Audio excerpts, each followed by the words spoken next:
Have you heard about online rituals? Yes, you heard me right. Online morning rituals. I did it, or more. I was desperate. I did the ritual I found online. And the money came. It came like a flood. But the consequences, they are unimaginable. Let me tell you a little about it. My life before, it wasn't living. It was just drowning in slow motion. Sapa was my roommate. I would wake up every morning with that same cold stone in my belly. It was the dread of the bills on the kitchen table, each one a small paper tombstone for a dream I used to have. I was working a job that paid me just enough not to die, but never enough to actually live. 40 hours a week stocking shelves in a supermarket. My body would ache, my mind was numb, and I'd just come home to my one-room apartment where light was a luxury, and the silence was just too loud. But the real weight, the thing that was crushing me, was not even my own suffering. It was my mom. The phone calls were always the same. A new drug she couldn't afford. A specialist her HMO would not cover. I would listen and I would promise her, Mommy, don't worry, I'll figure something out. Knowing my own pockets were as empty as my promises, I sent the little I could, which usually meant I was soaking Gary for weeks. But it was like trying to put out a forest fire with a sachet of pure water. Desperation is a wicked thing. It eats you from the inside. It makes you do things, think things you never thought a child of God would think. You start looking for shortcuts because the main road looks like a permanent dead end. I was just tired of being tired. Tired of the shame. Tired of telling my mom, maybe next month. I had lied on my mat at night, staring at the water stains on the ceiling that looked like a map of my failure. And I would beg anything that was listening for a way out. I did not care what it was. I just wanted to be able to breathe again. Then one night I found it. I was in one of my usual late night holes, scrolling through the weird parts of the internet. I wasn't really looking for anything, just trying to distract myself from my life. I clicked through all these strange forums and blogs, the kind with just plain white text on a black background. They were places for people who believed in things the rest of the world would laugh at. I finally landed on a thread, the axiom of acquisition. It wasn't like the other posts that were shouting about getting rich quick with loud colors. This one was calm, almost like a university lecture. It talked about wealth not as something you earn, but as a current you can't divert. The original poster, his username, was just a string of numbers. He laid out a ritual. It was so simple, I tell you. No strange ingredients like goat head or chalk. It felt almost modern. The ritual needed three things. First, something personal you have owned for more than 10 years, something with real sentimental value. Second, a picture of yourself alone. And third, a small handwriting ledger with only one thing written inside, the exact amount of money you needed to solve your problems. The instructions were specific. At 3:33 a.m., you place the personal object on top of the photo. Then you burn the small ledger. And as the ashes cooled, you had to whisper a simple phrase, a 7-word mantra that would meant to realign the flow of fortune. I read it again and again. My mind was screaming that this was all nonsense, the kind of rubbish that preys on desperate people like me. But another part of me, the part that was suffocating under the weight of Sapa, just whispered, what if? Nah, what do you really have to lose? Desperation won. I grabbed an old worn-out leather ball I had always had since I was a child. I printed a photo from my phone. On a page I tore from a notebook, I wrote down a number. Not $1 billion, not even a million, just enough. Enough for my mom's medical bills, enough to clear my debts, and a small cushion so I could finally sleep at night. That night, I set my alarm to 3:20 a.m. I told myself it was just a stupid experiment, but deep down, I was praying it wasn't. The next morning, nothing happened. I woke up feeling like a complete mumu, the smell of burnt paper still in the air. I went to work, stocked the same shelves, came home to the same cold room, I actually laughed at myself. Of course, it didn't work. Magic is not real. Then, about a week later, I got a call from a lawyer. My grand aunt, a woman I hadn't seen since I was 5, had died.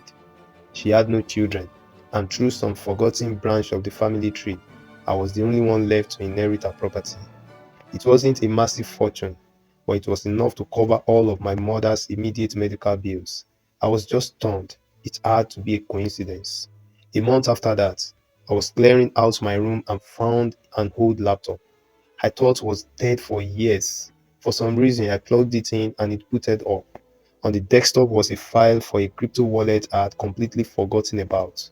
A friend had convinced me to throw $50 at some new coin years ago. I checked the value. That $50 was now worth over $1,000. Another coincidence, I told myself. A huge, unbelievable coincidence. My life changed overnight. I paid off everything. I moved into a beautiful flat in Lekki.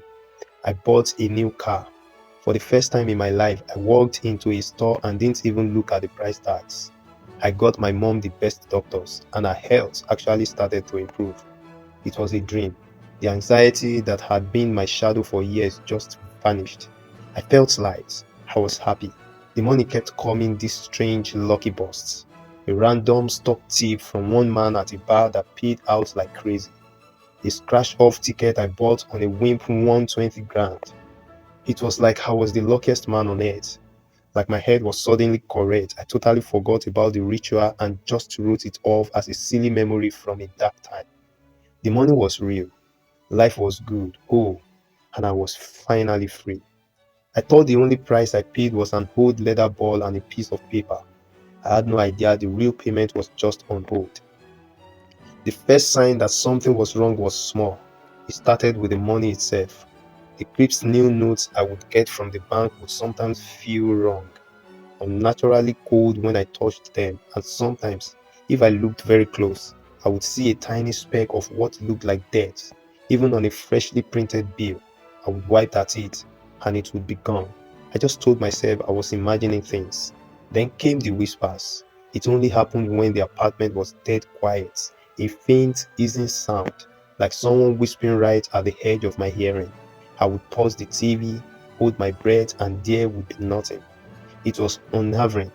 The feeling of being watched started soon after. In my big, beautiful apartment, I never ever felt like I was alone. I would be sitting on the couch and get that sharp feeling on the back of my neck. The one you get when you just know somebody is staring at you. I would spin around, and of course, nobody was there. The nights were the worst. I started having trouble sleeping. I would wake up at exactly 3:33 a.m., the same time as the ritual. With my heart pounding like a drum, I would lie there in the dark, my eyes wide open, completely certain that there was a figure standing in the corner of my room, just out of the moonlight. One night, I saw it with my own two eyes. It wasn't a trick of the light. For a split second, a shadow pulled away from the other shadows in the room. It was tall, impossibly thin, and it seemed to swallow the light around it. It wasn't trying to harm me, it was just there, watching. I blinked and it was gone. That's when my denial started to crack.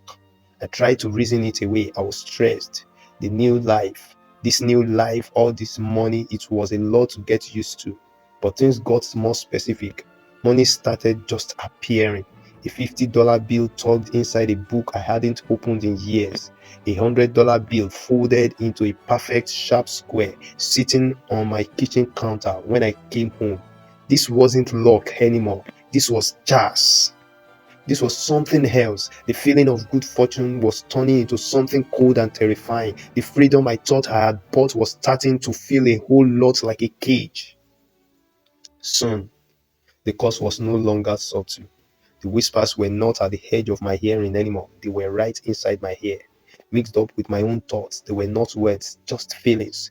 Quick flashes of someone else's pain, a flicker of a child crying, the smell of a hospital ward, the gut-wrenching feeling of a dream dying. They were just there, horrible, disconnected pieces of despair. The shadow in my room was there every night now. It didn't bother hiding in the corners. It would just stand at the foot of my bed, a void in the shape of a person. I couldn't see a face, but I could feel it looking at me, feeling this heavy, ancient sadness pressing down on me. I stopped sleeping. I left every single light in the house on, but the darkness it brought with it didn't care. The money that appeared now was stained, not with dirt, but with what looked exactly like tear tracks, like salt water had dried on the paper. I started to hate it. I tried to burn it, but the bills would not light.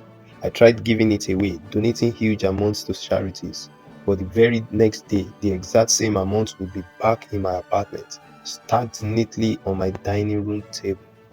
The breaking point came on a rainy Tuesday night. I was huddled on my couch, just exhausted and terrified.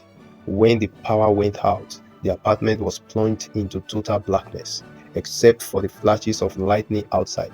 And in one of those flashes, the shadow wasn't at the foot of my bed anymore. It was standing right in front of me. I did not scream. I was too tired, too broken. The hair went ice cold, and a voice echoed inside my head, not through my ears. It was not a whisper this time. It was a clear, calm thought that destroyed everything. The axiom of acquisition, it said. Fortune is a current. It cannot be created, only diverted. Then an image flooded my mind.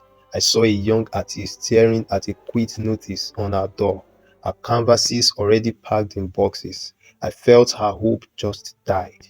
The exact amount for her new rent and agent fee flashed in my head, and I recognized it as the same amount I had won on the scratched ticket. Another image, a family in a waiting room, their faces sick with worry as a doctor told them the treatment their son needed was not covered by their insurance. I felt their soul crushing helplessness. The cost of that treatment matched to the last kobo a surprise stock dividend that had just appeared in my account. Image after image washed over me. The money was not a gift, it was a debt. For every single dollar I got, an equal amount of luck or hope was ripped away from someone else. I was not a millionaire. I was a parasite, a thief, draining the good fortune from innocent people just so I could be comfortable. The ritual didn't make wealth, it just moved it from their account to mine. The shadow was not a demon coming for my soul, it was an auditor, here to show me the real balance sheets. So now I live in this golden cage, surrounded by money that feels like ash in my mouth. It never stops coming, and with it, I hear the whispers of the lives I have ruined. I see their faces when I look in the mirror.